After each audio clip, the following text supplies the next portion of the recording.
होते हैं। एक आदमी पिछले दिन बच्चों से पिट चुका था और बैंडेज लिपट कर बैठा होता है। अब दूसरा गुंडा घर में घुसने की कोशिश करता है, लेकिन बाहर की कांटेली झाड़ियों में गिरकर घायल हालत में लौट जाता है। घर में शी ली का फाइटिंग मेथड प्रैक्टिस कर रहा होता है। तभी दोनों जोकर गुंडे अंदर आते हैं। उन्हें आते देख शी छुप जाता है और चीजें उधर उधर फेंक कर उनको कंफ्यूज करता है। फिर बाहर निकाल कर उनके मुंह और पेट पर बारंबार किक करता है। आवाज सुनकर जिया नीचे आती है और दोनों गुंडे वहाँ पड़ा हुआ कोई पुराना पांडा उठाकर भाग जाते हैं। अब जिया के आते ही शी कहता है, दीदी यहाँ वो चोर आए थे, लेकिन मैंने अकेले उन्हें मारकर भगा दिया। अब जिया उसकी बात को मजाक समझकर कहती है, बहुत कहानी हो चुकी है, चल अब सो जा। और ये कहकर वो ऊपर चले जाती है। यहाँ गुंडों का बॉस टेंशन में होता है, क्योंकि ये दोनों गधे जो खिलौना लाए थे वो बिल्कुल नकली था।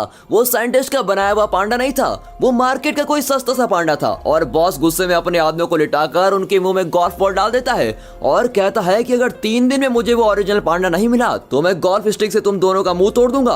अब दोनों आदमी फिर से पांडा को ढूंढने निकलते हैं। अगले दिन शाम को शी स्कूल यूनिफॉर्म पहनकर स्टेडियम में बैठा होता है। तब ली की बहन कहती है, यार मुझे बड़े होने से बहुत डर लगता है, बड़ी होकर मैं भी उस दीदी की तरह बदसूरत हो गई तो।